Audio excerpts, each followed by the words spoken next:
Bienvenue à cette toute nouvelle édition du TV Laval Nouvelle. En plein congé de Pâques présentement. J'espère que vous passez un très bon moment en famille, que vous décrochez le plein de sirop d'érable, sinon de chocolat, pour faire bouger un peu vos enfants. J'espère que vous avez également fait dépenser l'énergie à vos enfants suite au fait qu'ils ont ingéré tout ça, toutes ces sucreries-là. Et ça ne nous empêchera pas non plus, avec beaucoup d'entrain, beaucoup de dynamisme et beaucoup d'énergie, de vous faire rencontrer des acteurs importants, que ce soit sur le plan, encore une fois, sportif, communautaire, sinon des gens qui, sur le plan aussi de la société, vraiment font une très belle interaction avec les résidents, les citoyens de la ville de Laval. Précision un peu plus tard.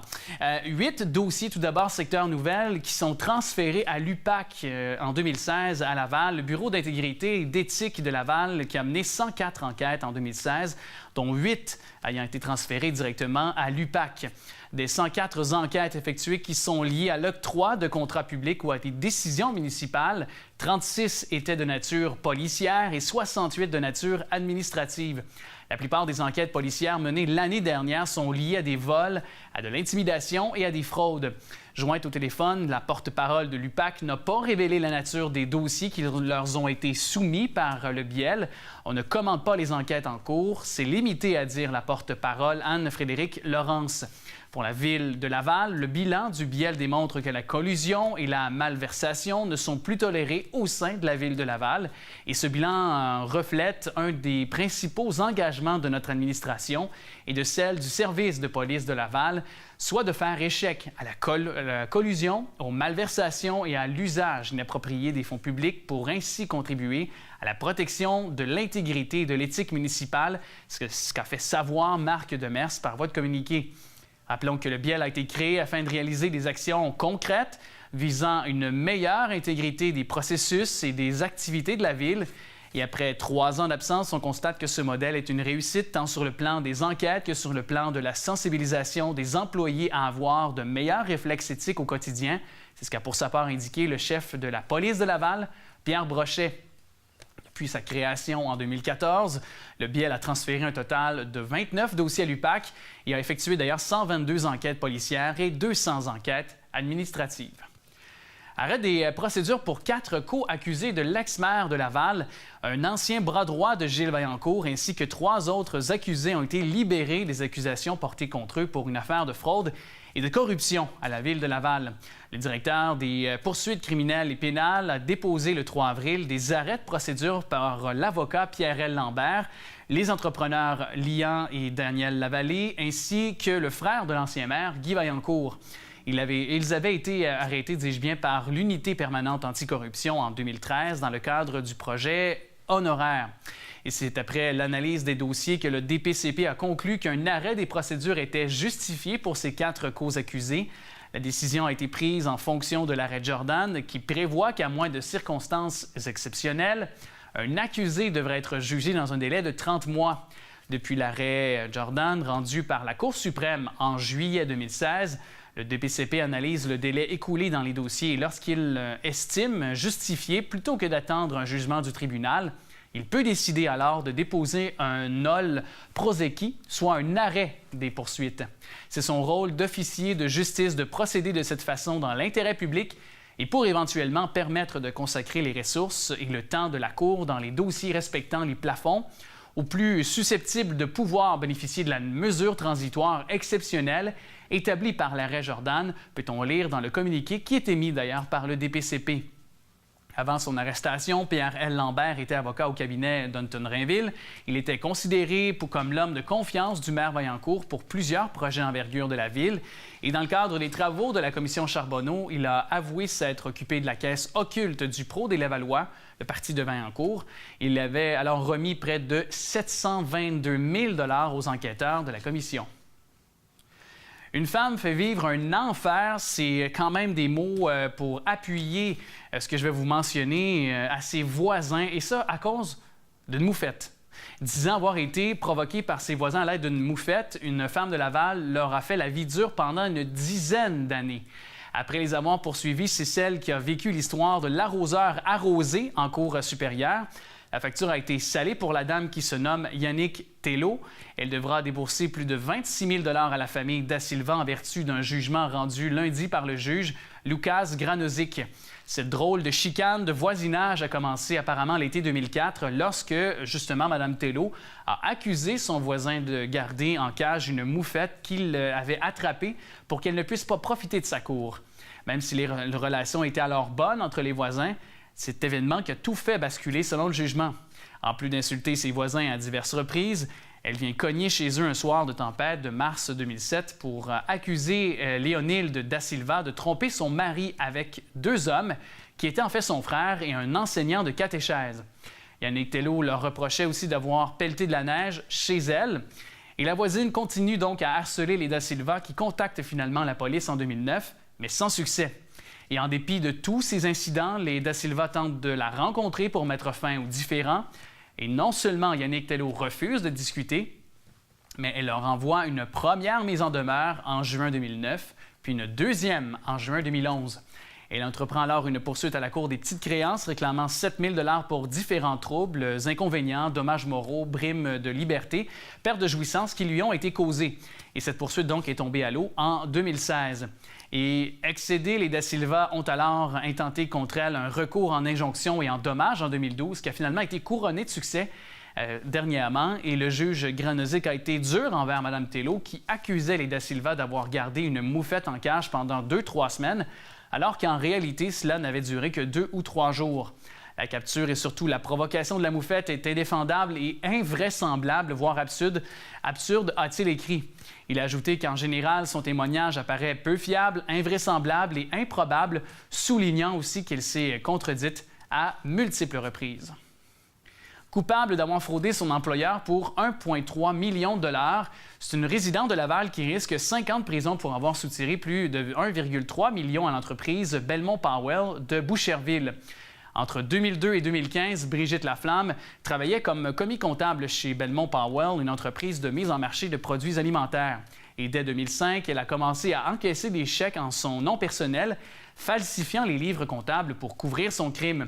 Selon la preuve soumise au tribunal, elle a encaissé plus de 1 400 chèques sur une période de 10 ans. La valeur totale de la fraude s'élève à 1 340 000 $. Et le stratagème a pris fin le 17 juillet 2015 lorsqu'un autre employé a découvert par inadvertance un chèque qui présentait des irrégularités. Laflamme a plaidé coupable en octobre dernier à 5 chefs d'accusation pour fraude, documents contrefaits et possession de biens criminellement obtenus. Aujourd'hui, la Couronne, d'ailleurs, a réclamé une peine de 60 mois de prison au juge Pierre Bellil. En plus de cette peine, Maître Lacoste a réclamé que Laflamme rembourse l'entièreté des sommes fraudées à son ancien employeur pendant les 10 prochaines années. Plus de 48 000 $, d'ailleurs, ont déjà été remboursés. À défaut de cela, la Couronne réclame jusqu'à 10 ans de prison supplémentaire, tout dépendant des sommes que Laflamme aura pu rembourser. Maître Lacoste a répliqué que Brigitte Laflamme a récidivé après son arrestation 6 mois après s'être trouvé un autre emploi en septembre 2016. Elle a volé son nouvel employeur, le concessionnaire Hyundai. En présence d'une toute nouvelle chroniqueuse, pour ma part, c'est ma première fois. Je suis très content de l'accueillir sur le plateau, Stéphanie Léveillé-Denis. Allô, Stéphanie? Salut Alex. Merci à toi d'être là. Tu nous parles de 2 programmes très importants qui peuvent, pour les gens de Laval, les influencer dans leur prochain choix, peut-être d'accès à une propriété, parce que, bon, le printemps renaissent les projets qui, pour que ce soit se nantir d'une maison, sinon de faire de la rénovation aussi, fait partie de nos pensées. Et tout d'abord, parlons de ce programme d'accession à la propriété pour les jeunes familles. C'est vraiment important d'en parler. Il y a plusieurs critères aussi qui sont très précis pour les familles qui nous entendent actuellement. Tout à fait. C'est pour, en premier lieu, les jeunes familles qui ont au minimum un enfant de 18 ans et moins, mais aussi les premiers propriétaires. C'est votre première maison, vous voulez vraiment... réduire les coûts parce que c'est pas négligible. C'est de plus en plus cher d'avoir une maison, le coût de la vie est très élevé. Là. Donc, la Ville de Laval a un programme d'accession à la propriété pour les jeunes familles, principalement pour rajeunir la population des vieux quartiers. Ouais. Souvent, ce qui arrive, c'est qu'il y a un quartier qui est en effervescence, on construit des des nouvelles maisons, des jeunes familles arrivent. Et les gens Et 20, s'éloignent. 30 ans plus tard, ben là, les écoles, on a de la misère, peut-être pas la misère, mais il faut c'est ça. rafraîchir la population. Effectivement. Effectivement, puis dans le fond, il y a des gens qui quittent ces quartiers-là, donc s'en va vers d'autres. Et effectivement, on veut régénérer, si on peut dire comme ça, une population active, toujours dynamique.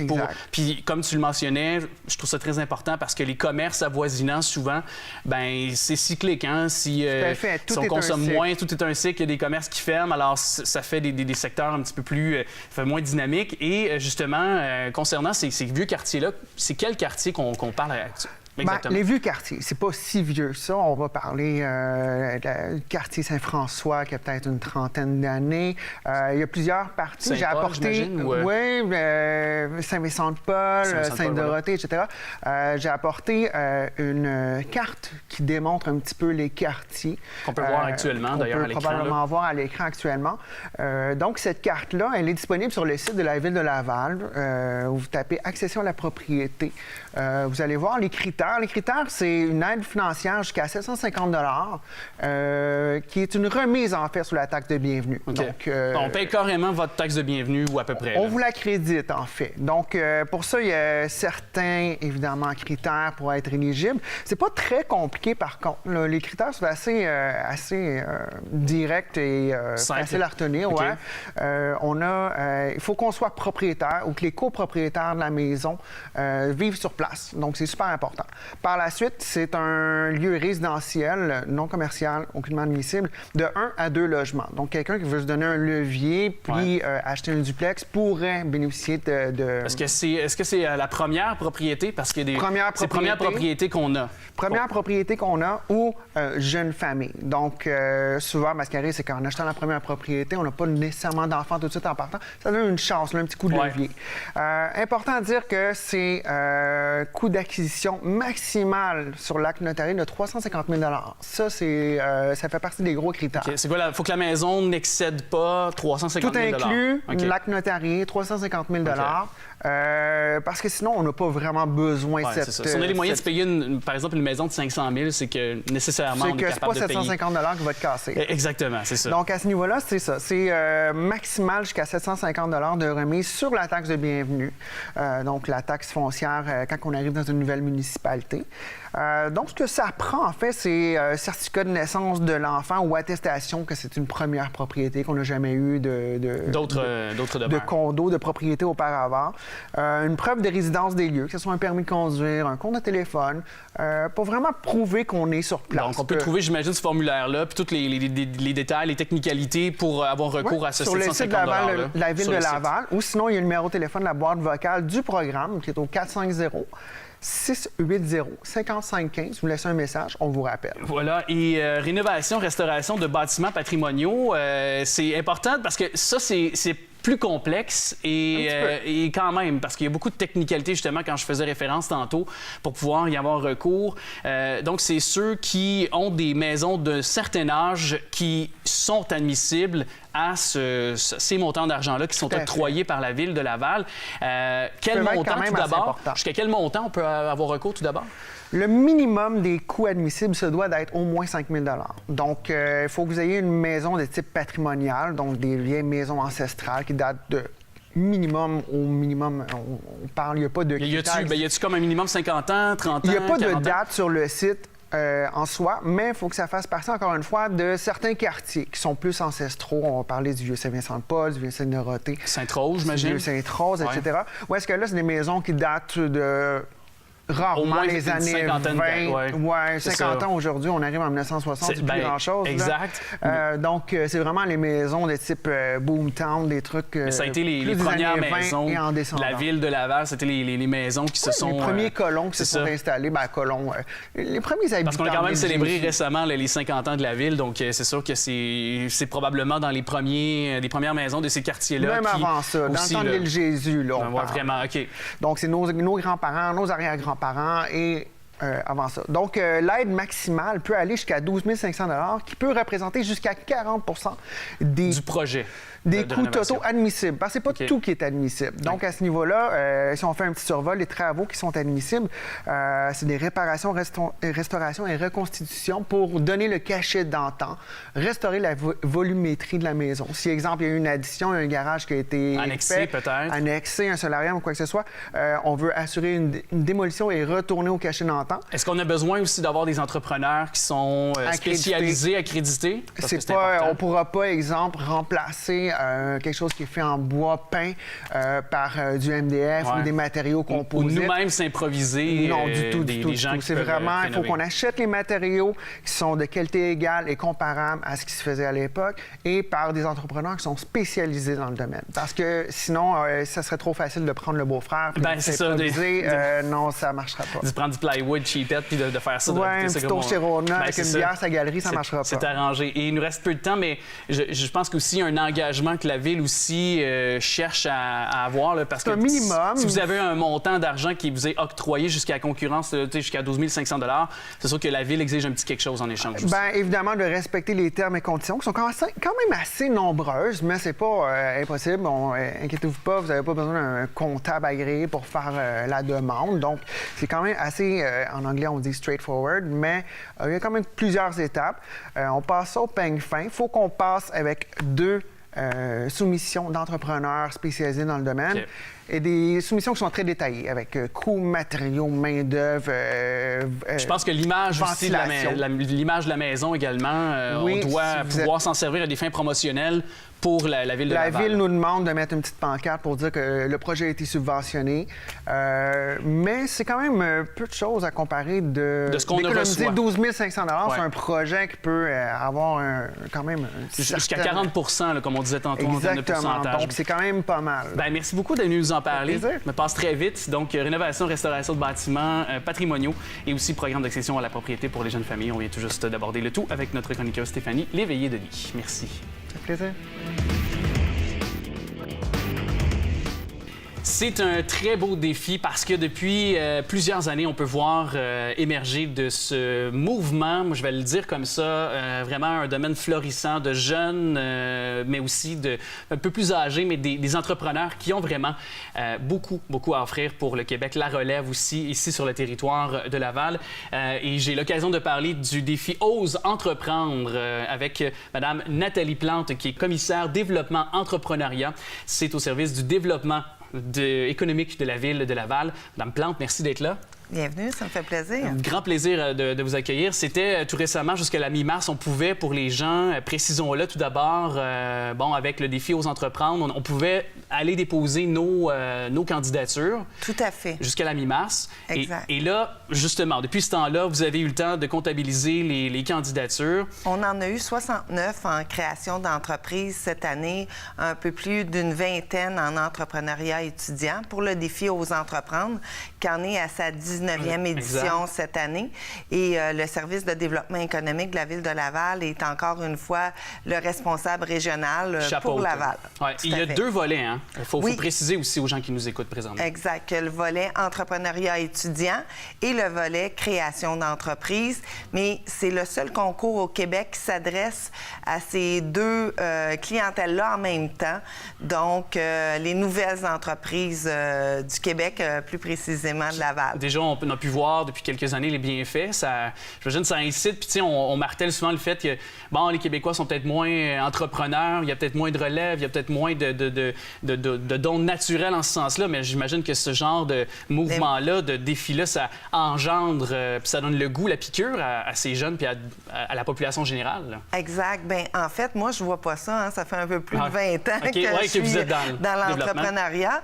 Mais je vous dirais que le défi, effectivement, son but, c'est de sensibiliser, de mobiliser, d'inspirer les gens et de découvrir c'est quoi l'entrepreneuriat dans toute sa beauté. Là. Puis autant pour les jeunes que justement que les personnes un petit peu plus, je dirais, adultes finalement, qui ont un petit peu plus de Jeunes de bagage. cœur. Jeunes de cœur aussi.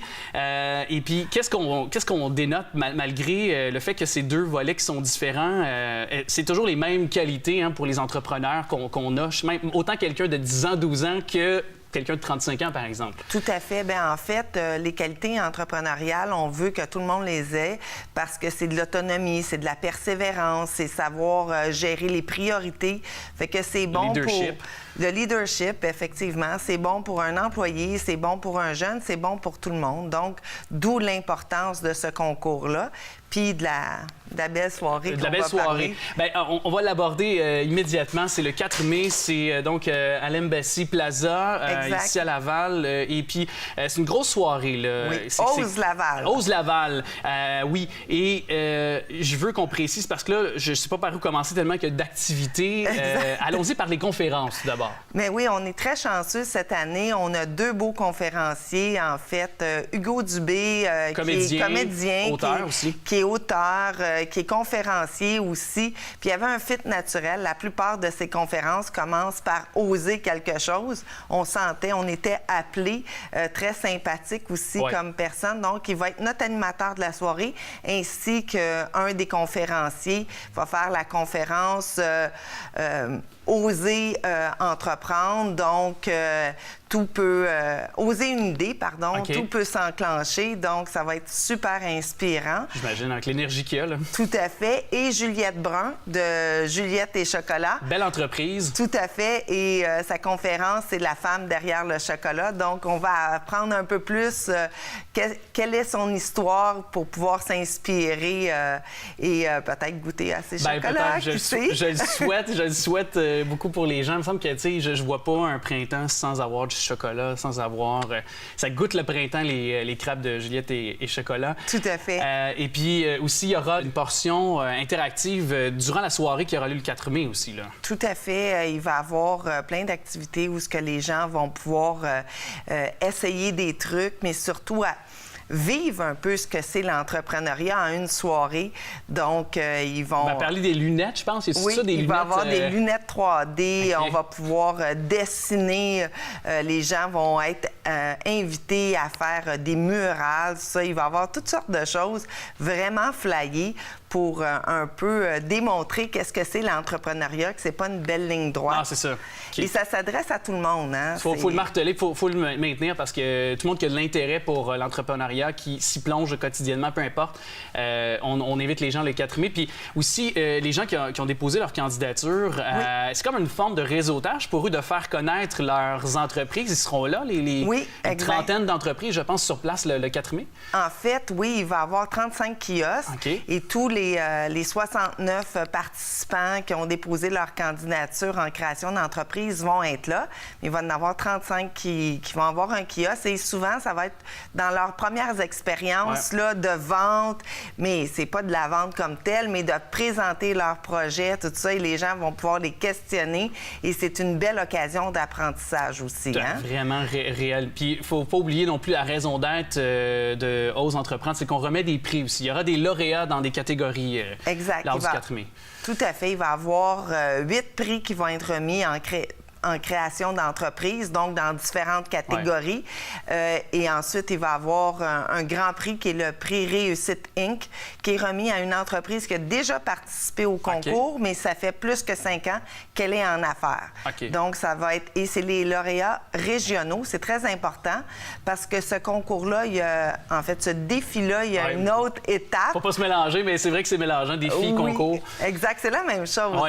Mais ce défi-là, il y a une autre étape qui est l'étape nationale où ce que tous les lauréats régionaux... De chaque région. Oui, du Québec vont concourir un contre l'autre et il va y avoir les grands gagnants là, du Québec pour 2017.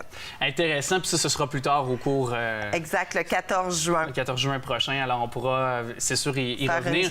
Puis faire un retour sur le lauréat, les lauréats qui seront mis en valeur. C'est le 4 mai prochain, justement, je le mentionnais tantôt, l'Embassy Plaza, ici, sur le territoire lavallois. Puis bravo pour votre, d'ailleurs, belle initiative, votre belle implication à la Ville de Laval, les gens de la Ville aussi, au développement économique, qui sont très, très actifs. Alors, je pense que c'est très bien reçu de la part des entrepreneurs aussi, là, tu sais. Bien, c'est important pour Laval, parce que dans sa planification stratégique, l'entrepreneuriat est un des piliers. Donc, c'est clair pour Ville de Laval que l'entrepreneuriat, c'est une de ses forces et le met de l'avant. Et la belle preuve, c'est que tout un service qui est là pour aider les entrepreneurs à réussir. Et qui se poursuit. Quand on sort du défi Ose entreprendre, vous les suivez encore, vous les chapeautez encore, vous les aidez encore. Exact. Et il y a plein d'expertise là, dans notre service on est une belle découverte. Pour les entreprises qui nous entendent, mais qui n'ont peut-être pas recours au défi Ose entreprendre, c'est allé frapper à votre porte. Merci beaucoup, Mme Nathalie Plante, qui est commissaire développement entrepreneuriat au service du développement économique de la Ville de Laval. Un grand merci à vous. Merci beaucoup. Le paiement par carte de crédit bientôt accepté dans les bus de Laval. Les Lavallois adeptes du transport en commun pourront bientôt payer leur passage directement par carte de crédit dans les autobus de la Société de transport de Laval. L'objectif principal de ce projet pilote est de recueillir des données et de valider la faisabilité de cette option de paiement dans l'industrie du transport en commun au Québec, a expliqué Julie Tremblay, responsable des communications à la STL, en spécifiant que l'annonce officielle devrait être faite très bientôt. Dès les prochaines semaines, le projet pilote sera implanté sur 6 circuits d'autobus du territoire, permettant aux passagers des lignes 20, 39, 48, 60, 63 et 73 de payer leur passage unique à l'aide d'une carte de crédit. 1,7 million de touristes à Laval en 2016. Très bon bilan. On n'associe pas nécessairement le tourisme à la ville de Laval. Et pourtant, Laval a connu en 2016 la meilleure année de son histoire à ce chapitre. C'est plus de 1,7 million de touristes qui ont visité la ville en 2016. C'est une hausse de 3,8 sur l'année précédente. Ces visiteurs ont dépensé près de 112 millions, une augmentation d'ailleurs annuelle appréciable de 5,7 Quant aux nuitées à l'hôtel, elles montrent une progression de près de 9 ce qui a fait augmenter le taux d'occupation dans les hôtels. C'est au chapitre du taux d'occupation hôtelier que Laval a connu la performance, disons, la plus marquée. On peut dire sans exagérer que 2016 a été l'année de notre vie, a déclaré Geneviève Roy, présidente directrice générale de Tourisme Laval. Les données touristiques 2016 ont surpassé les prévisions de l'organisme. L'administration de Demers fait entériner par le conseil municipal un règlement limitant la hauteur des bâtiments à Laval. Le conseil municipal a adopté plusieurs résolutions importantes pour les citoyens lavallois lors de sa séance du 4 avril. Le maire Marc Demers souhaite en souligner 2 particulièrement bénéfiques. À Laval, il y avait peu de limitations quant à la hauteur des bâtiments. Les tours pouvaient émerger n'importe où sur le territoire et créer des ensembles hétéroclites. Le règlement adopté hier soir corrige cette situation.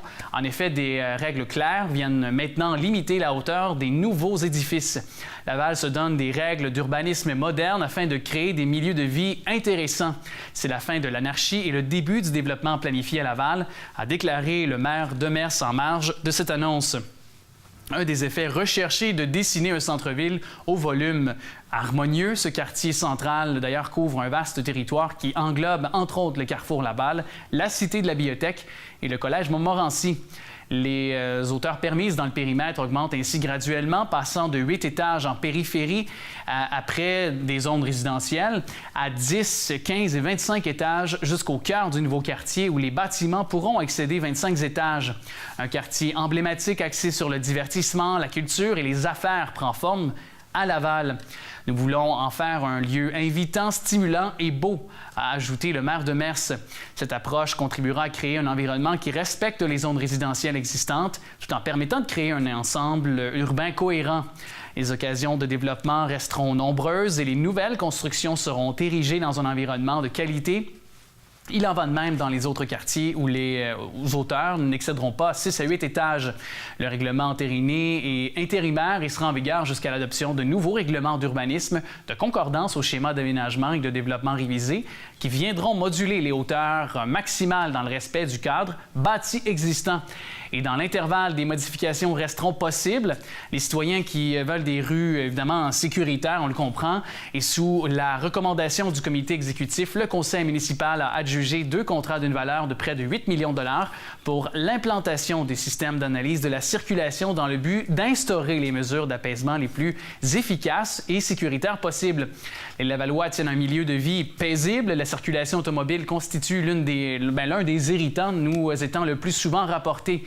Nous prenons cette préoccupation au sérieux. Nous mettons en place des moyens importants pour répondre aux attentes des citoyens qui veulent des quartiers paisibles et sécuritaires, a mentionné le maire en saluant le travail d'ailleurs des élus municipaux, membres du comité de circulation, soit Virginie Dufour et Sandra Desmeules. Une grande nouvelle, toujours en vous parlant de la Ville de Laval qui était très heureuse de cette annonce par Couche-Tard de l'agrandissement de ses installations, ainsi que la création de 200 nouveaux emplois sur son territoire. Ayant pignon sur rue à Laval depuis 1980, l'entreprise consolidera et va optimiser ses activités de Laval afin de poursuivre sa croissance à la suite de récentes acquisitions en Amérique du Nord. C'est une annonce majeure pour Laval et pour le Québec. Cette entreprise de calibre mondial est un exemple de réussite d'ici, qui participe au rayonnement international de notre ville. L'économie lavalloise poursuit sa croissance et la création des 200 nouveaux emplois de qualité et l'investissement majeur de Couche-Tard en témoigne. Ceci traduit bien la confiance des entreprises dans notre économie, a mentionné le maire de Laval, Marc Demers. Nous sommes également heureux d'accompagner Couche-Tard dans le déploiement de leur projet d'expansion à Laval. Et outre l'agrandissement des installations de 40 %, le projet prévoit que le nouvel espace de stationnement sera accessible aux citoyens pendant les jours fériés et en dehors des heures d'affaires. C'est une excellente nouvelle pour les habitués du Bois de l'Équerre, a aussi ajouté M. Demers. Le service de développement économique de la Ville de Laval assure la promotion et le développement économique de Laval par la recherche de nouveaux investissements, l'accueil et le soutien des entreprises et des entrepreneurs afin de stimuler la croissance des emplois et des entreprises au bénéfice durable des Lavallois. Poste Canada, les facteurs du Québec qui manifestent à Laval, c'est sous une pluie diluvienne et évidemment avec un facteur éolien très nombreux, très élevé, qu'une centaine de membres du syndicat des travailleuses et des travailleurs de poste des 4 coins du Québec ont manifesté devant le dépôt de Laval-Ouest le 6 avril. Lise-Lynne Gélineau, présidente section locale de Montréal, dénonce la décision de modifier la façon de traiter le courrier. Poste Canada fait à sa tête, elle veut mettre des personnes pour trier le courrier la nuit. Ces décisions représentent un réel danger pour la santé et la sécurité des travailleurs. La qualité des services à la population en sera directement affectée, c'est ce qu'elle ajoute. Cette nouvelle mesure touchera une centaine de facteurs à Laval. Il y aura des changements. La conciliation travail-famille sera compromise. L'employeur ne respecte pas notre contrat. On ne nous écoute pas. Même si le gouvernement Trudeau n'a pas encore émis ses recommandations concernant l'avenir de Poste Canada, la société d'État continue d'aller de l'avant en prenant des décisions unilatérales. Selon le syndicat, Poste Canada prévoit la fermeture de bureaux de poste pour les remplacer par des comptoirs privés. La haute direction veut embaucher des gens à salaire minimum dans des pharmacies. Nous avons des gens compétents pour faire le travail, termine Lise-Lynne Gélineau. Soulignons que la convention collective du STTP prend fin en janvier 2018. On aime recevoir des pionnières, de grandes personnes qui sont vraiment créatives ici sur le plateau du TV Laval Nouvelle. Et j'ai l'occasion de rencontrer justement une femme en plus qui vient tout juste de recevoir un prix aussi pour son travail vraiment acharné des dernières années pour assurer finalement un bien-être autant aux femmes qu'aux hommes grâce à ses recherches. J'ai l'occasion de vous présenter Madame Dalila Chenafi. Bonjour. Bonjour à vous. Bonjour. Merci d'être présent. Je mentionnais, pionnière, femme d'affaires, dans le domaine des affaires, être une femme, bon, c'est malheureusement pas assez, je trouve, valorisé. Et vous venez tout juste de recevoir justement ce prix qui célèbre l'entrepreneuriat ici à Laval, le prix Dynamis pour meilleure nouvelle entreprise de l'année 2016. J'imagine que c'était... 2000, oui, voilà. Et j'imagine que vous étiez tout à fait sur un nuage. Est-ce que c'est encore le cas? Oui, tout à fait. On est encore sur les nuages depuis jeudi soir. On a été honorés par la Chambre de commerce de Laval à recevoir ce grand prix Dynamis.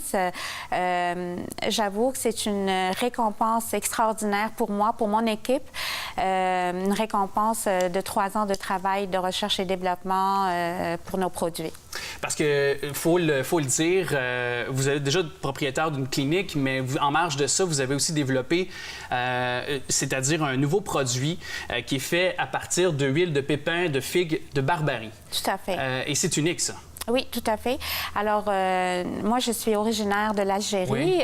L'huile de pépins de figue de Barbarie est une huile qui est extrêmement riche, précieuse, donc qui a des vertus au niveau thérapeutique, au niveau de la peau, mais aussi au niveau des vertus anti-âge. C'est une huile qu'on utilise depuis très longtemps. Donc, ma grand-mère utilisait cette huile-là. Dans la famille, chez vous? Dans la famille. Et donc, depuis à peu près 4 ans, on a vu une grande tendance au niveau des biocosmétiques en Europe et au Japon. En Amérique du Nord, c'est tout à fait nouveau. Alors, nous, on a pris la base, qui est l'huile de pépins de figue de Barbarie, et on a formulé avec différents ingrédients actifs qui sont la vitamine C, l'acide hyaluronique, exactement, tout à fait 100% naturel.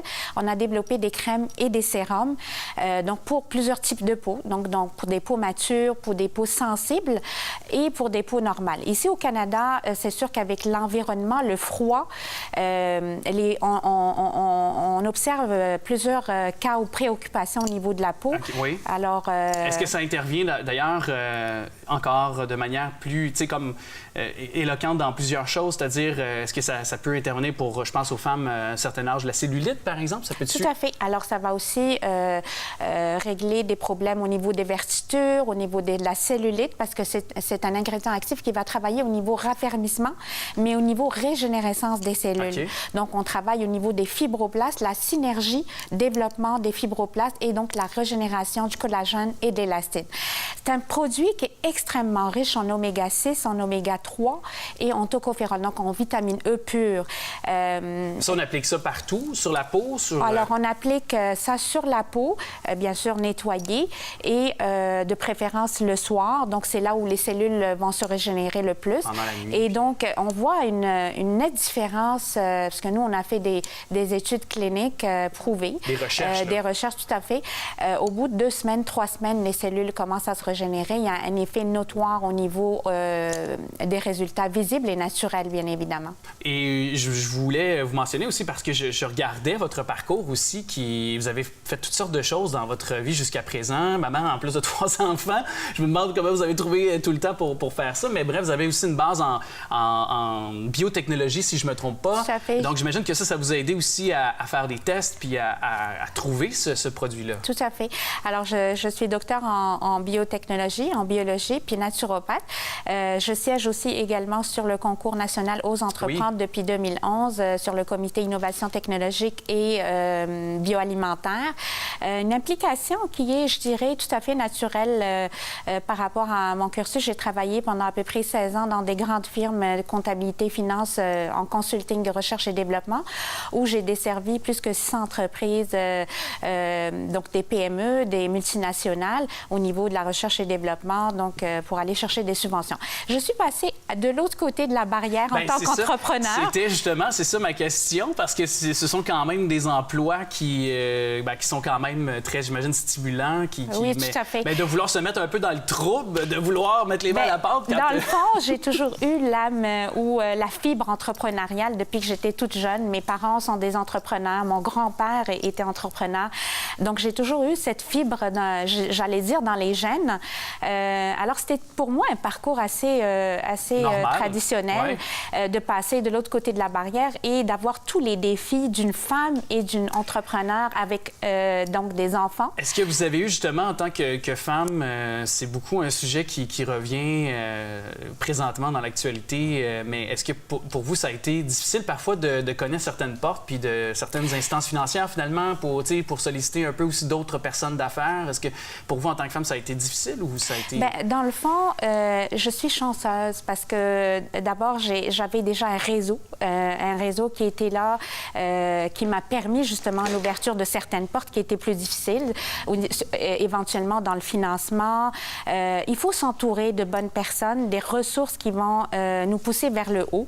Ça a été plus facile pour moi parce que j'ai un réseau qui est autour de moi, mais aussi, il faut se dire qu'on est dans un pays, le Canada est le 2e pays le plus favorable à l'entrepreneuriat féminin. Et la ville de Laval aussi, je pense qu'elle est très bien accueillante pour ça. Tout à fait. La ville de Laval est une ville extrêmement ouverte par rapport à l'entrepreneuriat et surtout l'entrepreneuriat féminin. Ouais. Donc, et parce qu'il y a beaucoup de femmes qui nous entendent présentement, qui vous voient, qui peuvent se servir de vous comme modèle, comme inspiration. Êtes-vous consciente de ça quand même que vous pouvez...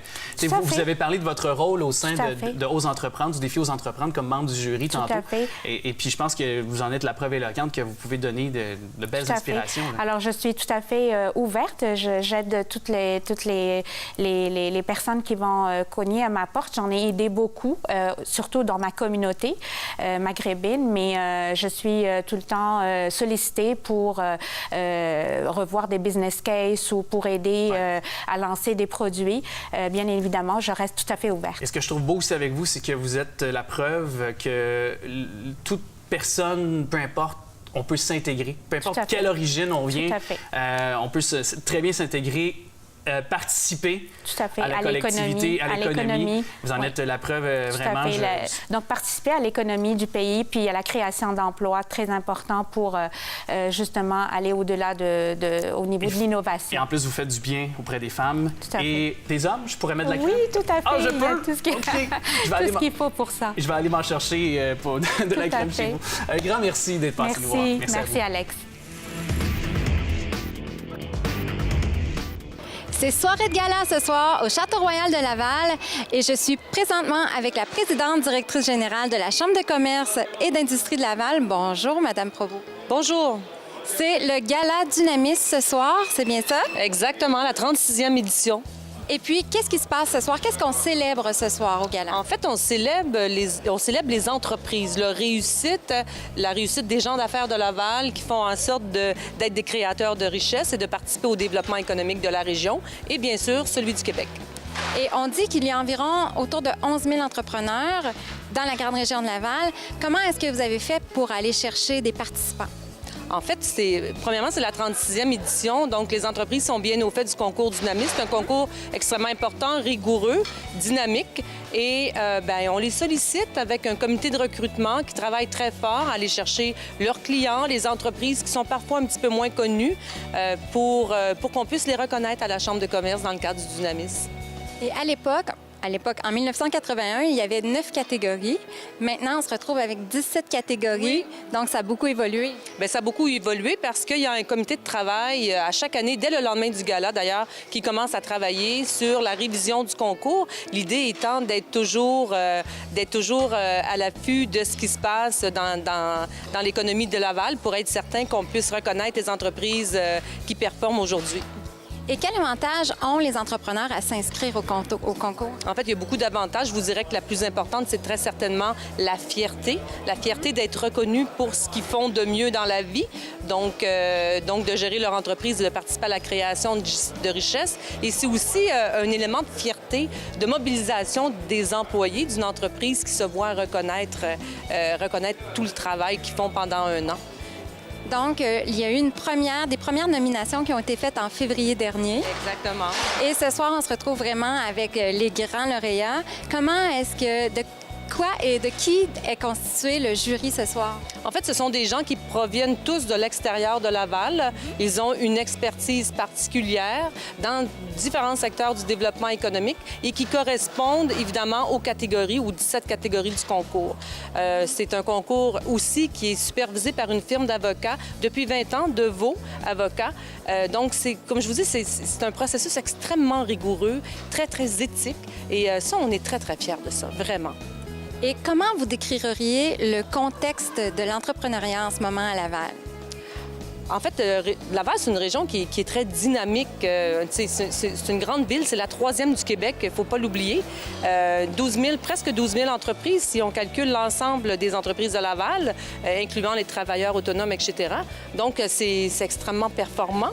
Il y a 12 parcs industriels, 600 manufacturiers, distributeurs grossistes, près de 2000 entreprises du détail, plus les services. Donc, c'est vraiment un milieu dynamique. Nous, on est très fiers à la Chambre de commerce de pouvoir reconnaître toutes ces entreprises-là qui font en sorte qui réalisent des choses exceptionnelles. Et est-ce que vous voyez une place grandissante des femmes dans l'entrepreneuriat? De plus en plus.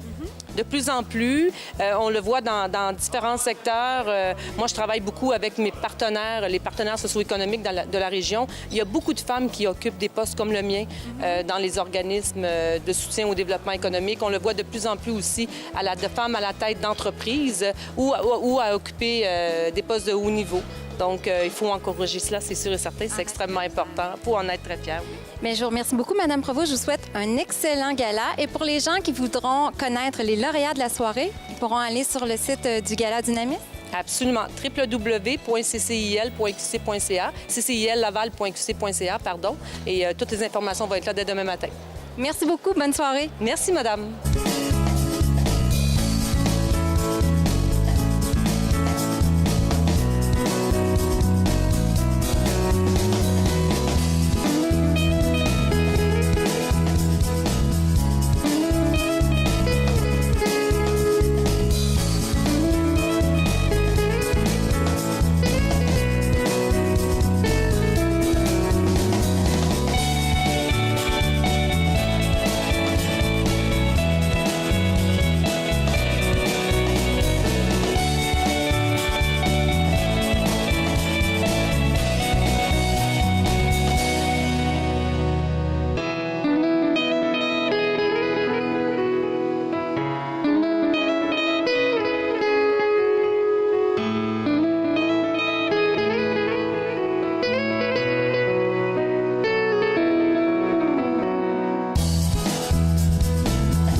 C'était Caroline Lessard au Gala Dynamis 2017 de Laval pour TVRL. Les bibliothèques de Laval s'équipent de bornes de prêt en libre service. Les bibliothèques de Laval sont heureuses d'annoncer l'entrée en fonction de bornes de prêt en libre service, permettant aux usagers d'effectuer eux-mêmes diverses transactions telles que l'emprunt et le renouvellement de documents, s'inscrivant dans un virage technologique visant à favoriser l'autonomie des citoyens dans l'utilisation des collections. L'arrivée du libre-service dans 8 des 9 bibliothèques de Laval permet également aux employés de se libérer du comptoir de prêt afin de personnaliser davantage leur approche et de mieux orienter les usagers dans leur recherche d'informations. Et à noter que les bornes de prêt en libre-service seront installées ultérieurement à la bibliothèque multiculturelle. L'installation des bornes de prêt en libre-service est une excellente nouvelle pour les usagers des bibliothèques. Ils sont maintenant en mesure d'emprunter leurs documents de façon autonome, en plus de pouvoir compter sur une plus grande disponibilité des employés pour les accompagner dans leur choix de lecture et pour les diriger vers les différents services offerts par les bibliothèques.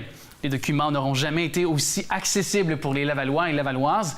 Les employés seront également présents pour guider les usagers dans l'utilisation de ces nouvelles bornes, a souligné Reynald Adams, conseiller municipal de Renault et membre du comité exécutif.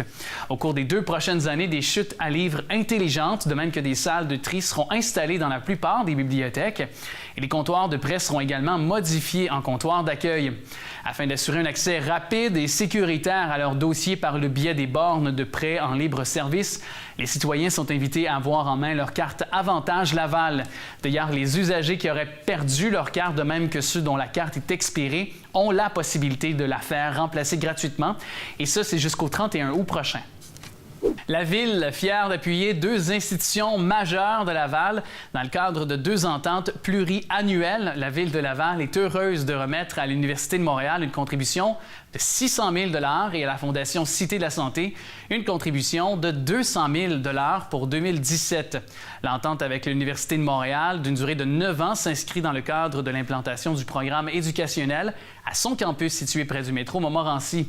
Celle survenue avec la Fondation Cité de la Santé d'une durée de 10 ans et vise d'ailleurs particulièrement l'acquisition d'équipements par le Centre intégré de santé et de services sociaux de Laval. Ces 2 institutions occupent une place, on le sait, centrale dans le milieu socio-économique lavallois.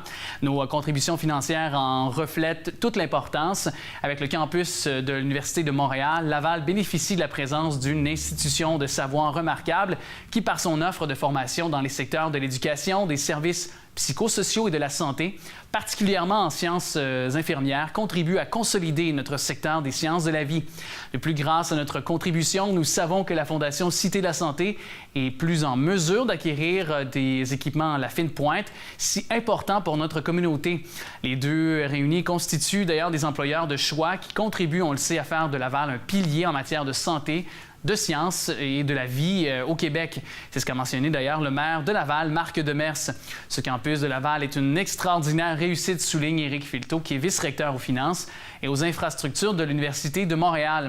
Notre partenariat avec la Ville de Laval, d'ailleurs, a permis de répondre à d'importants besoins en formation dans la région, avec plus de 5000 étudiants par année, sans compter les activités culturelles et communautaires. Le succès est au rendez-vous.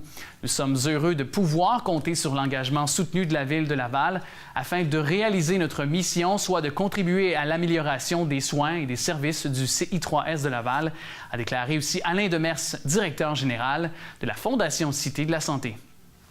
Le projet banlieue qui revient, un trio de commissaires pour une banlieue en déplacement. Après le succès de Banlieue, ordre et désordre présentés lors des célébrations du 50e anniversaire de la ville de Laval à l'été 2015, le projet banlieue revient sous la forme d'une triennale. En effet, la ville de Laval a décidé de soutenir la salle Alfred Pélan de la Maison des Arts de Laval dans la poursuite de cette initiative qui est originale. Identitaire, la triennale banlieue l'est assurément d'ailleurs. Elle est l'occasion rêvée d'aborder ce phénomène universel ici en Amérique du Nord. La ville de Laval fait, c'est sûr, indéniablement partie des exemples les plus probants des banlieues québécoises en expansion qui croissent au point de faire de l'ombre aux villes dont elle n'était qu'au départ qu'une extension domiciliaire. La banlieue est un sujet qui est loin d'être tari. D'une part, on observe l'émancipation suburbaine et la construction d'une identité distincte, et d'autre part, les clichés, les préjugés qui perdurent ou reviennent rapidement au moindre écart de conduite. Et pour cette deuxième édition qui se tient à l'été et à l'automne 2018, deux commissaires se joignent à Jasmine Colizza, muséologue responsable de la salle Alfred Pélan et des arts visuels de la Maison des Arts, Julie Allary-Lavallée, qui est doctorante en histoire de l'art, dont les recherches portent sur l'impact de la mondialisation, les diaporas, la mobilité sur les nouvelles connectivités, et Nicole Thibault, responsable de la programmation théâtre à la Maison des Arts de Laval. La thématique de recherche de Julie Allary-Lavallée sera au cœur de Banlieue 2018. La banlieue appelle au déplacement, on y grandit, on la fuit, mais on y revient. On s'y expatrie des grandes villes, de la région, d'autres pays. On la quitte le matin pour le travail et on s'y réfugie le soir. Le projet Banlieue en est un d'art visuel, mais à l'instar de l'édition de 2015, une seconde discipline se joint à la réflexion en 2018. Comme Banlieue s'inscrit dans un programme MDA, il nous est apparu naturel d'inviter le théâtre pour la prochaine édition et Nicole Thibault comme commissaire de ce volet. Intégrer le théâtre est une autre façon de croiser nos publics respectifs et de créer une synergie entre les deux disciplines. À ce titre, le théâtre est particulièrement riche en interdisciplinarité. Il est fréquent d'y rencontrer des comédiens, performeurs, auteurs, poètes, vidéastes, musiciens. Cette grande polyvalence est tout aussi prometteuse pour la réalisation de Banlieue que pour le développement et la rencontre de nouveaux publics. Sean Foster, qui publie son premier roman. Sean Foster, élève en 5e secondaire à l'école Mont-de-la-Salle, qui a publié son premier roman intitulé Local 13 aux éditions La Plume d'Or le 2 avril. Sean a écrit ce livre pour rendre hommage au 100e anniversaire de l'établissement du Boulevard des Prairies. Âgé de 17 ans, il a reçu un coup de pouce des enseignantes en français, Hélène Doré et René Duplessis, pour la correction de cet ouvrage, quand même de 100 pages. Elles ont lu mon livre et m'ont donné des commentaires constructifs, mentionne-t-il. C'était important pour moi de mettre des mots littéraires pour bien expliquer ce qui se passait dans les différentes situations. J'ai commencé à écrire au début de l'été. J'ai dédié mes vacances à mon roman, poursuit-il. L'auteur raconte qu'un an après l'assassinat de Jessica, une série de meurtres étranges survient à l'école secondaire Mont-de-la-Salle. Après avoir enquêté, les forces policières n'ont procédé à aucune arrestation, ce qui laisse croire que les décès ne sont dus qu'à de purs accidents. Or, pour Sean et ses amis, tout porte à croire qu'un esprit maléfique en veut à certains élèves, et ces derniers, dont l'unique point en commun est d'avoir nui à l'une de leurs consoeurs, perdront la vie dans des circonstances plutôt particulières et propres à chacun. Ce roman policier avec un mélange d'épouvante s'avère un bon suspense, précise d'ailleurs Sean Foster. Qui est donc le meurtrier? Il semble bien que la réponse se trouve au local 13. Est-ce que vous allez oser y entrer? Cette question que vous pouvez évidemment avoir en lisant ce livre. D'ailleurs, il présentera son œuvre au Salon de Montréal en novembre prochain et son livre est disponible en format numérique depuis le 2 avril et en librairie depuis 2 jours finalement. Il aimerait bien figurer parmi les best-sellers, soit 3000 exemplaires écoulés. L'écriture est une passion pour Sean. Il a d'ailleurs publié une nouvelle aux éditions La Plume d'Or quand il était en 2e secondaire. Pas surprenant que l'adolescent ait décidé de poursuivre d'ailleurs des études en communication au Collège Montmorency. C'est une nouvelle chronique avec Nicolas Vincent Poirier, Assassin's Creed, film qui est maintenant disponible, votre service vidéo sur demande, sinon, bon, en DVD. Mais pas en vidéocassette. Pas en vidéocassette encore, ni en bêta. Non. Tu me confirmes? Oui, je te confirme. C'est très bon.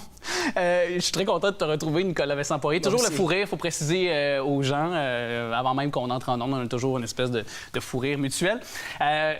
Assassin's Creed, film que nous, on a vu, et c'est poche. Pas mal, oui. On va le dire comme ça. Est-ce que toi, tu es un fan des jeux vidéo?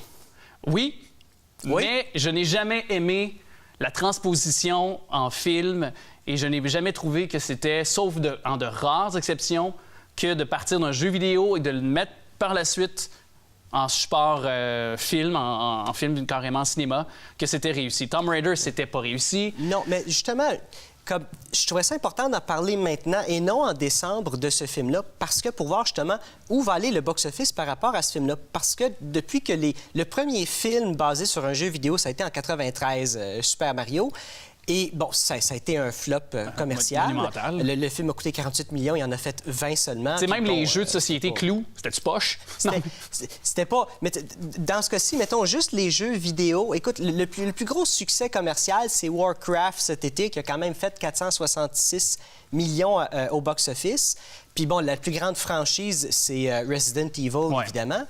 Mais sinon, tous les essais, et Assassin's Creed, bon, c'est Ubisoft qui font ça, mais si on se rappelle, il y a quelques années, le film Prince of Persia, c'est aussi Ubisoft qui est derrière le jeu vidéo. Le film a été un flop moyen. Le film a coûté, comme c'est pas sûr, entre 150 et 200 millions, a rapporté à peu près 300, 330. Et ça semble, on rappelle aux gens aussi que ça semble de gros chiffres, mais ce n'est pas très élevé compte tenu de la popularité de ces jeux-là.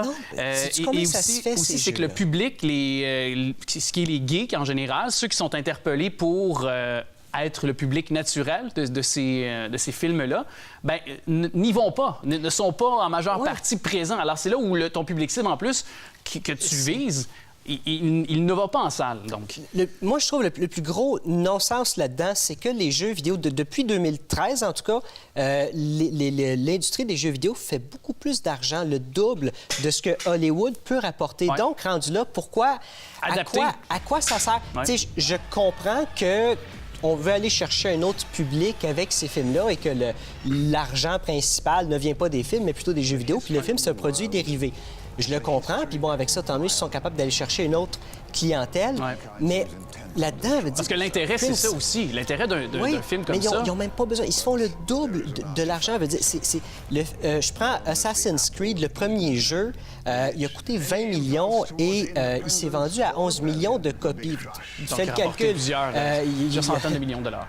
C'est ça. Ben bon, c'est un parmi toute une série de jeux vidéo. L'intérêt aussi, l'intérêt pour une franchise comme Ubisoft, une franchise comme Assassin's Creed, dont d'ailleurs certains segments qui ont été faits à Montréal, il faut le dire quand même, nos artisans ici qui travaillent fort là-dessus et à Québec, c'est justement d'aller chercher ce public-là, d'aller chercher ceux qui ne connaissent pas la franchise, de les faire connaître, de les faire peut-être par la suite justement acheter des jeux, consommer des choses qui ont en lien avec le jeu. Mais tu sais, si on se transpose dans le film, pour en parler un petit peu... Parce que moi, je suis pas un fan de ça. J'ai jamais joué au jeu. Moi, je m'en tiens toujours à mon e-sport NHL. Mais... Tu vas plus loin que moi là-dedans. Peut-être un peu, mais tu sais, je me résume à mes classiques. Mais tu sais, pour parler un peu du film, je trouve que la signature visuelle qui était sombre, direction photo très léchée aussi sur ce plan-là, je trouvais que j'avais rien à dire là-dessus. Écoute, je trouvais que c'était sublime sur ce plan-là. C'est que Michael Fassbender, c'est leur premier choix quand ils ont développé ce film-là. Et vu que lui voulait justement comprendre un projet un peu de A à Z, parce que bon, il était dans la franchise X-Men, et lui, justement, ça l'intéressait, toucher à ça, puis embarqué dans un projet de A à Z et s'impliquer à plusieurs niveaux. Donc, il a été coproducteur du projet et c'est lui qui a backé justement le réalisateur avec lequel il a travaillé avec Macbeth, qui était un film d'à peu près 15 millions de dollars de budget. Et là, on passe pour ce réalisateur-là, que son plus gros, c'est 15 millions. On arrive à 125 millions. C'est absolument monstrueux. Gérer ça, c'est monstrueux. Mais Michael Fassbender, il y a quand même des... il a bien fait de choisir ce réalisateur-là. Visuellement, c'est joli, mais quand même, Ubisoft a décidé d'écrire le film pour être le plus indépendant possible, de financer une partie de l'argent. Et finalement, ce que ça donne, s'il visait le public comme moi, qui ne connaît absolument pas le jeu... C'est pas réussi.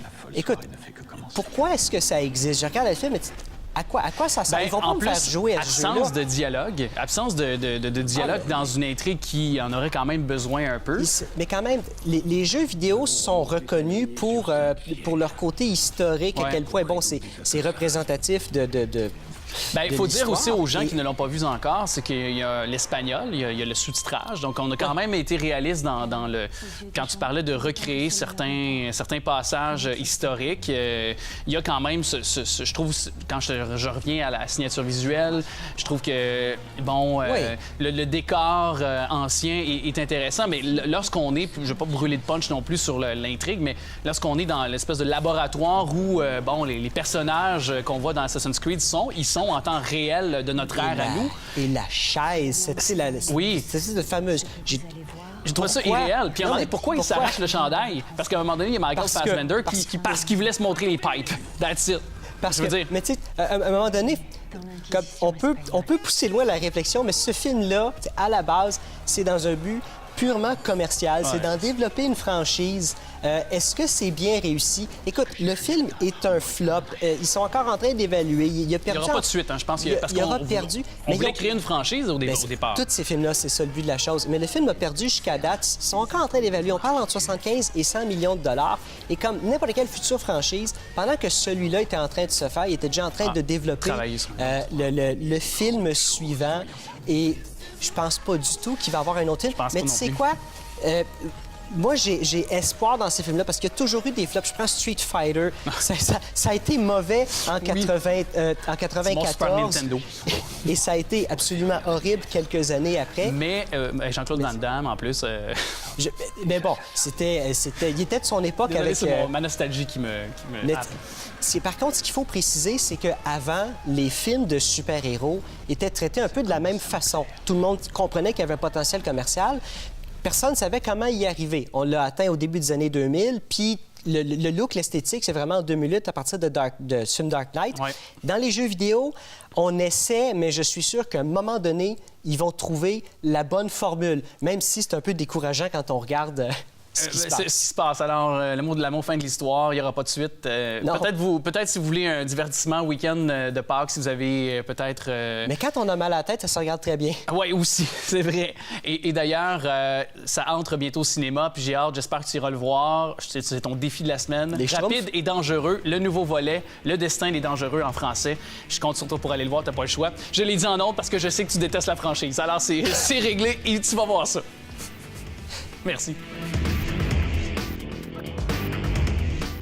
Alors, chers auditeurs, dans notre volet culturel, j'ai le plaisir d'accueillir un professionnel, mais qui a une passion extraordinaire, la passion de la photographie. Alain Gauthier, ça nous fait plaisir de t'accueillir. Bonjour, M. Lapierre, ça me fait plaisir d'être là. Alain Gauthier, tu es un professionnel.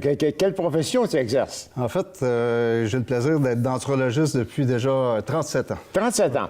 Mais tu es un petit gars quand même, local quand même. Oui, moi, je suis né à Pont-Viau, sur la rue de la Normandie. J'ai grandi là et à l'âge de 21 ans, j'ai acheté ma maison à Duvernay. Alors, j'ai opéré ton commerce. Je suis assez stable. Mais tu as fréquenté aussi le Collège Laval. Tout à fait. Ben oui, j'ai eu le plaisir de connaître votre garçon là-bas. Ben oui. Et de connaître Serge pendant les 4 ans que j'ai fait au Collège Laval. On a eu bien du plaisir. Puis on se rencontre encore à l'occasion. À l'occasion, oui, des bons amis. Ouais. Dis-moi, Alain, tu as commencé, ta passion pour la photographie a commencé même au Collège Laval. Oui, j'étais au secondaire et à cette époque-là, évidemment, on était avec du film, mais j'avais le plaisir et la chance d'avoir une chambre noire chez moi, chez mes parents. Et j'ai développé cette passion-là. En même temps que je développais des photos, je développais ma passion.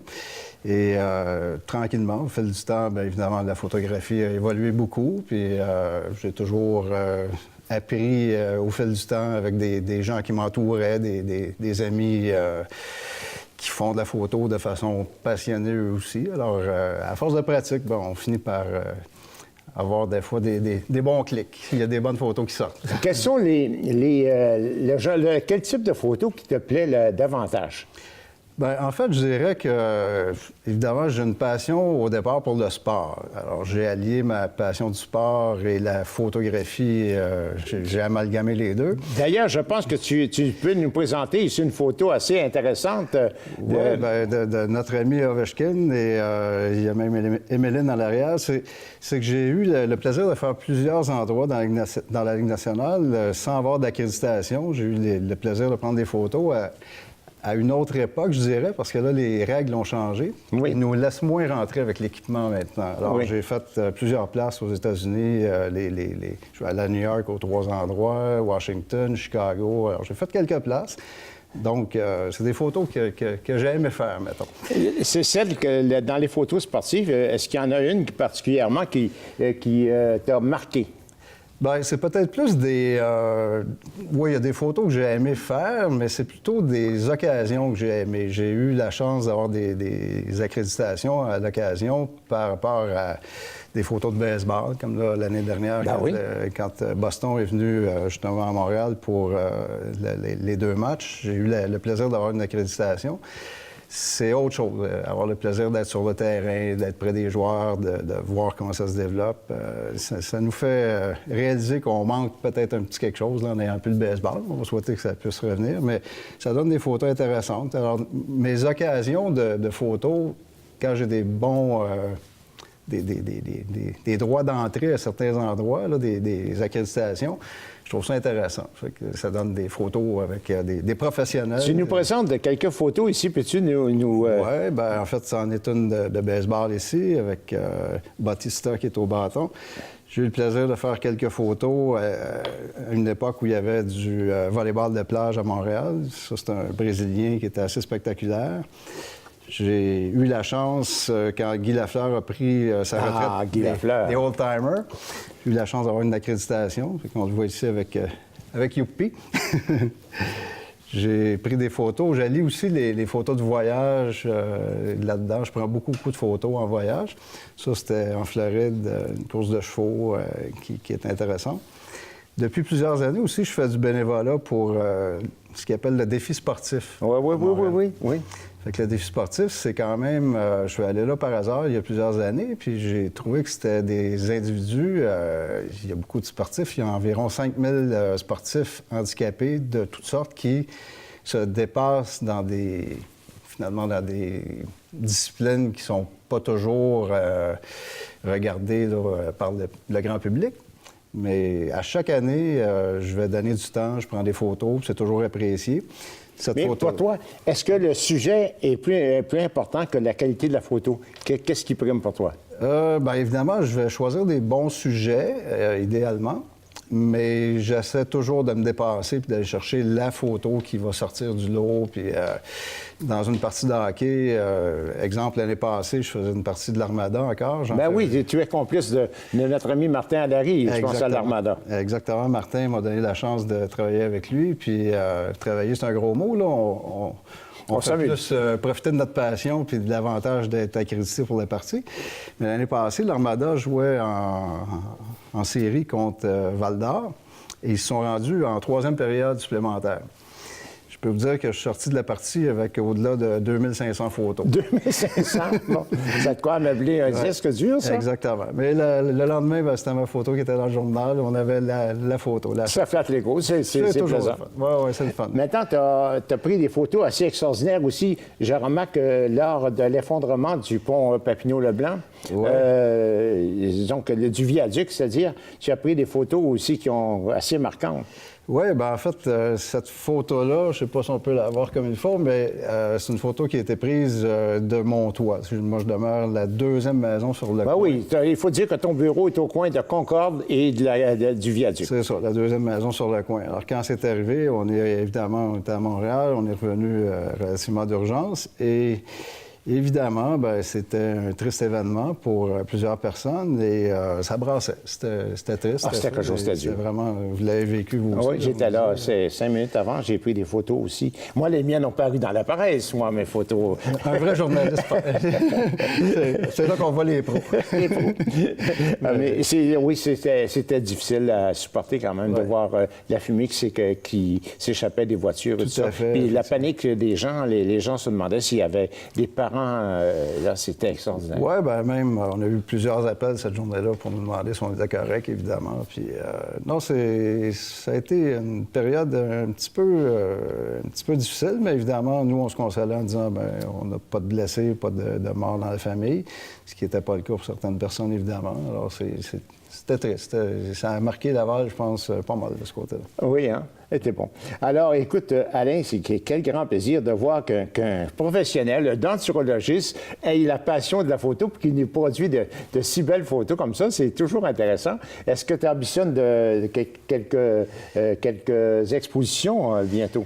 Bien, en fait, j'ai pas vraiment d'exposition prévue comme telle, mais j'ai toujours quelques photos qui sont sur mon site Internet, évidemment, photo.alaingauthier.com. Et c'est toujours... sur Internet. Tu répètes ton site? C'est photo.alaingauthier.com. Ouais. Bien, Alain, nos téléspectateurs vont sûrement aller voir ton site. C'est un grand plaisir de t'accueillir et d'avoir pu visionner ta belle photo. Ça m'a fait plaisir, M. Lapierre. Merci beaucoup de l'invitation. Alors, c'est un grand plaisir de t'accueillir. Merci. L'équipe Saint-Georges triomphe à Saint-Thomas. Les Rockstars de la capitaine Laurie Saint-Georges, d'ailleurs, qui est passée récemment dans nos studios pour Sport 9 Laval, ont remporté le championnat junior Grand Slam série des moins de 21 ans à Saint-Thomas. C'était le 2 avril. Le quatuor formé de Laurie Saint-Georges, Cynthia Saint-Georges, Megan Rivet et Emily Riley a été parfait, savourant 7 victoires en autant de parties. Les filles qui s'entraînent au club de curling Laval-sur-le-Lac ont connu l'ivresse de la victoire par le pointage de 5-1 sur la formation de Crook du Nouveau-Brunswick lors de l'ultime rencontre. Nous étions bien préparés physiquement et mentalement, vous, Laurie Saint-Georges. Nous avons pris part à plusieurs tournois en Ontario afin d'être prêtes à affronter les meilleures équipes de la Côte-Est. Pour la première fois, les Rockstars pouvaient d'ailleurs remporter des bourses en argent lors de ce tournoi d'envergure. Ils sont repartis avec 2 000 $ pour la victoire et ont ajouté une cagnotte de 600 $ au tir de précision, soit le concours d'habileté. Cela a mis plus de pression sur nos épaules de jouer pour de l'argent, affirme l'aîné du groupe à 19 ans. Il s'agissait de la dernière compétition de la saison pour les Rockstars. Ça se termine en beauté. Nous avons déjà hâte à la prochaine campagne. La capitaine des Rockstars souligne que son équipe a connu des ennuis aux championnats provinciaux juniors de curling tenus en janvier à Sherbrooke. La fatigue, les études et le manque d'entraînement ont probablement nui à notre prestation, précise la Lavalloise. Par ailleurs, rappelons que Laurie a campé le rôle de missionnaire aux derniers Jeux du Québec qui se sont déroulés à Alma. Et bien entendu, s'occupait des athlètes en curling et au boccia. J'ai apprécié ces Jeux. J'avais vécu pareille expérience à ceux d'été en Montréal, où j'accompagnais le basketball et le tennis, termine Laurie Saint-Georges. L'association de hockey féminin qui est récompensée, l'association de hockey féminin de Laval qui a reçu le trophée le plus convoité, celui de l'association sportive s'étant le plus démarqué lors de la dernière campagne. Le président de l'organisme, Jean-François Michaud, est allé chercher la statuette Laurent Boulanger à la remise des trophées annuels de Hockey Laval à la 8e édition de la Coupe Banque Scotia, finale des championnats régionaux, le 31 mars au complexe sportif Guimont. C'est une grande reconnaissance pour notre organisation, souligne la vice-présidente Julie Bédard. C'est toujours bon de recevoir pareil honneur pour nos jeunesses, nos bénévoles et nos commanditaires. Ça démontre que tout le monde travaille fort. Ce fut une agréable surprise, poursuit-elle. J'étais dans les estrades et Jean-François était sur la glace quand on a annoncé le lauréat. J'ai crié et je le voyais comme s'il flottait sur un nuage. C'est une très grande fierté. Mme Bédard croit que plusieurs facteurs ont contribué à ce titre. Nos filles ont bien performé. Nous avions beaucoup plus d'équipes au tournoi. Nous avons eu seulement plutôt 3 amendes. Nous récoltons ce que nous avons semé. Pierre D'Amico, président du conseil d'administration de l'Association sportive de Laval-Nord, a remporté le trophée Yvon Chartrand, remis aux bénévoles de l'année depuis plus de 30 ans. Il donne de son temps à la cause du hockey mineur à Fabreville et Sainte-Rose. Jonathan Galipeau a reçu le trophée Michel Richer, décerné à l'officiel par excellence au cours de la dernière année. Geneviève Gouin a gagné le trophée Serge Roussin, attribué à l'athlète féminine de l'année. Elle partage son temps entre le hockey, les études et l'arbitrage. Geneviève a amorcé sa carrière comme joueuse au niveau MAG et par la suite, elle a endossé les couleurs des formations 2A des catégories Pee-Wee, Bantam et Midget. Puis, elle a décidé de devenir officielle. La lauréate s'est illustrée en arbitrant le dernier championnat national de hockey féminin des moins de 18 ans tenu à Regina. Geneviève campe aussi le rôle de capitaine des Rebelles Junior A, en plus de conserver une excellente moyenne académique en technique policière.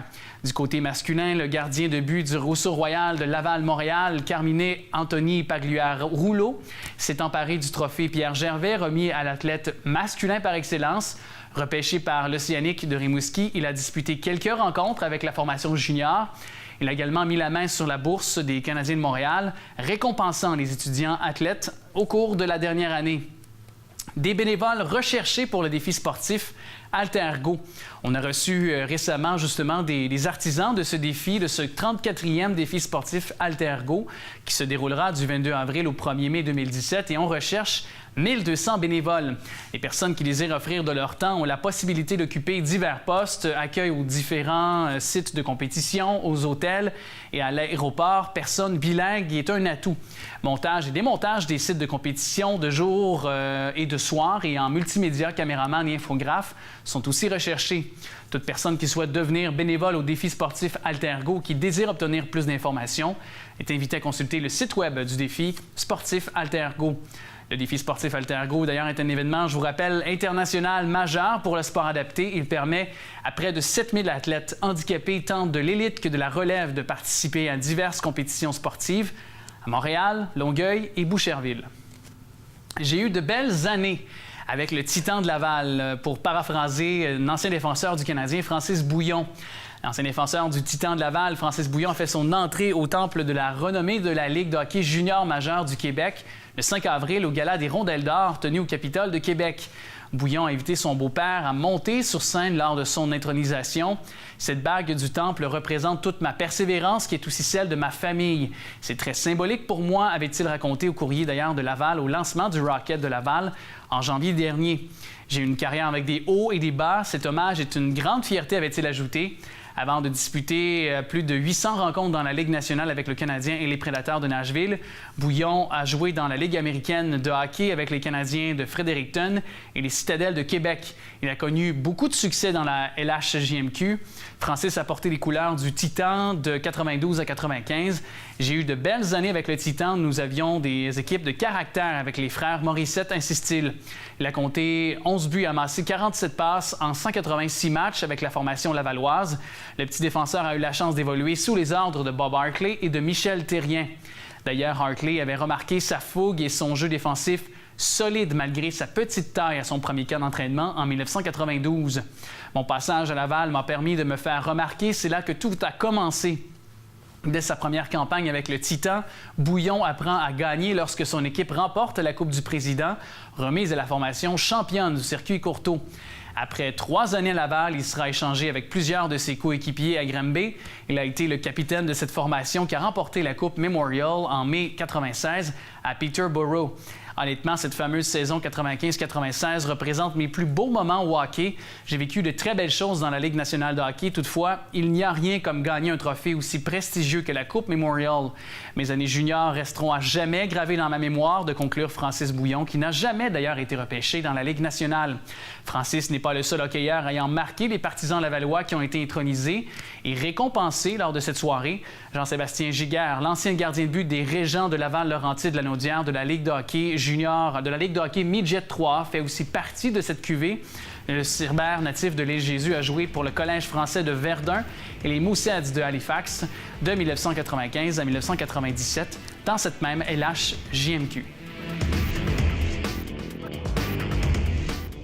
Aujourd'hui, nous sommes au Collège Laval. Nous sommes venus rencontrer une jeune de 15 ans, Brianna Legault, membre du jury pour l'organisme En équilibre. On est au Collège Laval aujourd'hui avec Anouk Sénécal, chef de projet chez Équilibre. Ça va bien? Oui, ça va très bien, merci.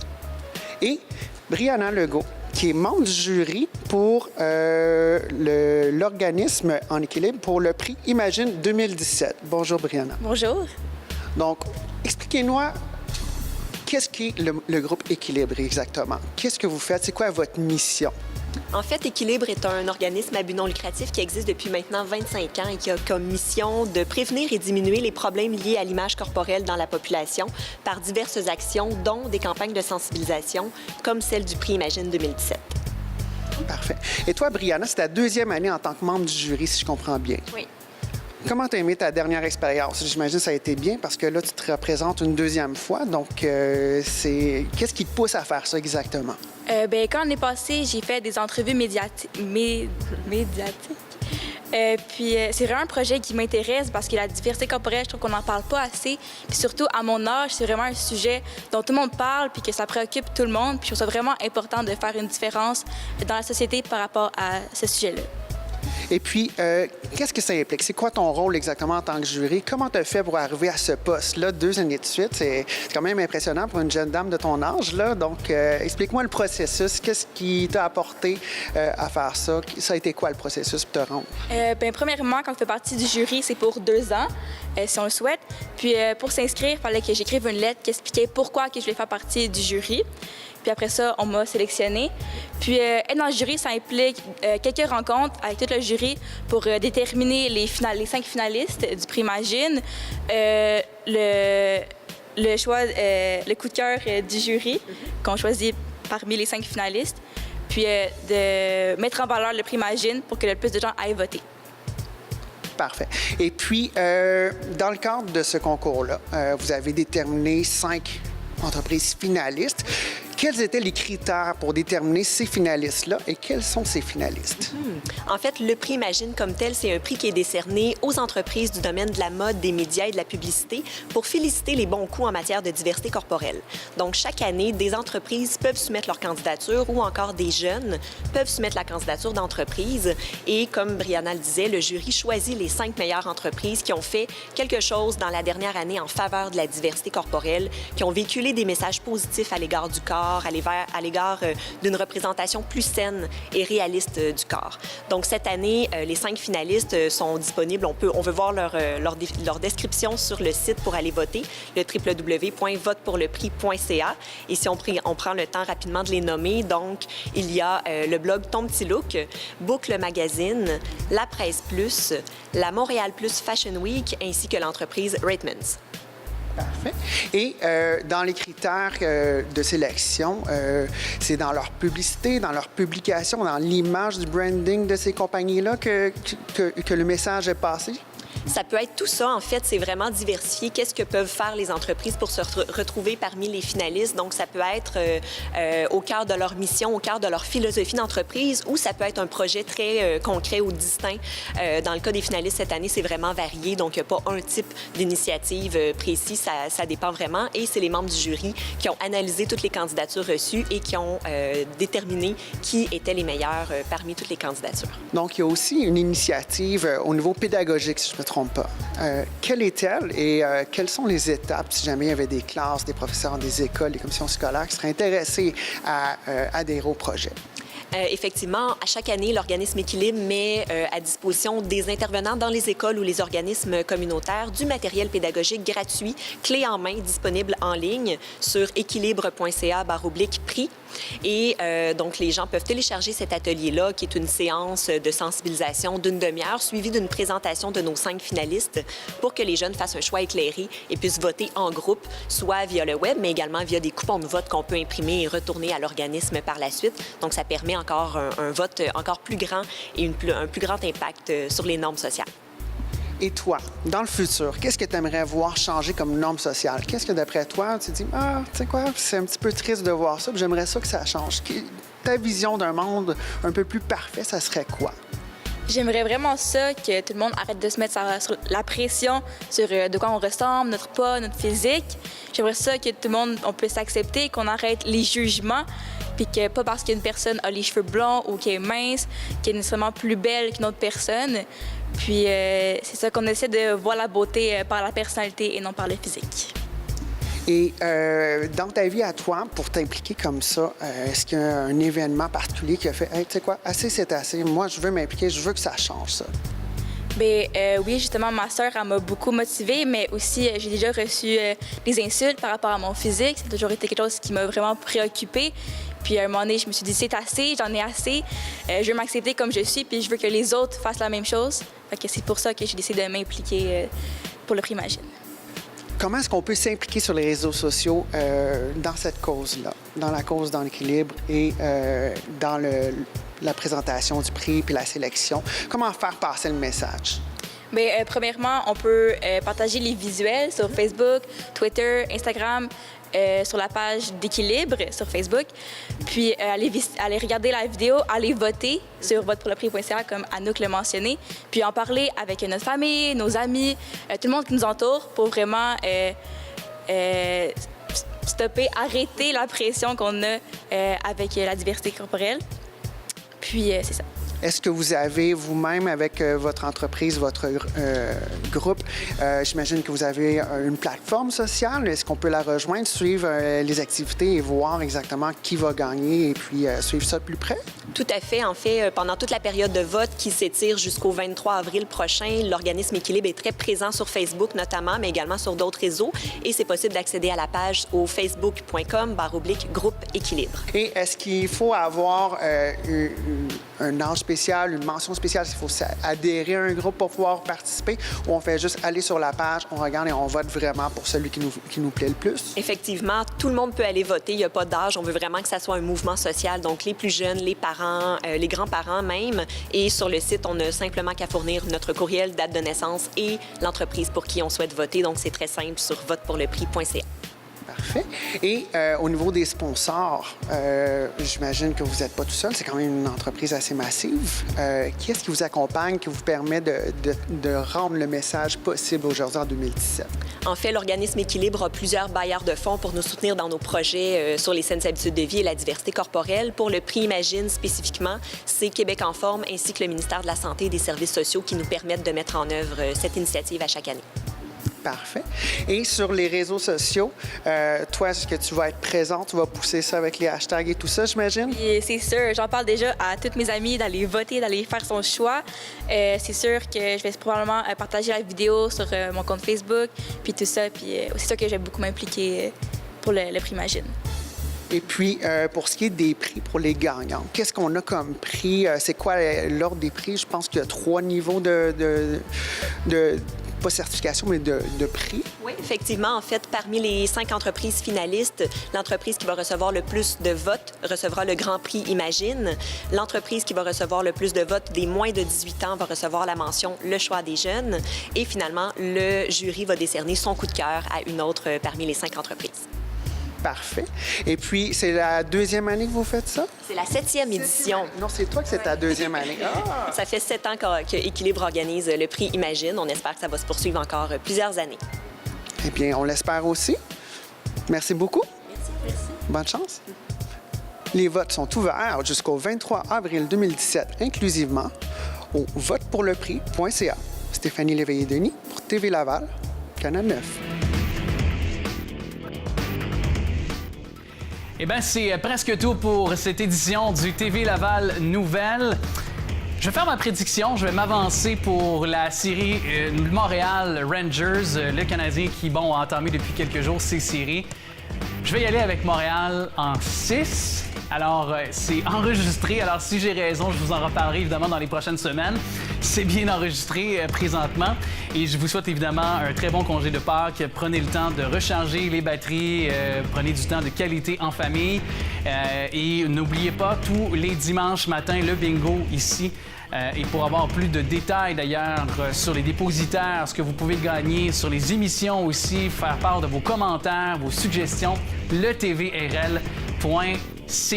Donc, je vous rappelle aussi cette formule bingo. Chez nous, c'est évidemment 3 500 $ à gagner. 2 000 $ pour la carte pleine tous les dimanches matins. C'est bingo et je vous dis à très bientôt. Montréal en 6.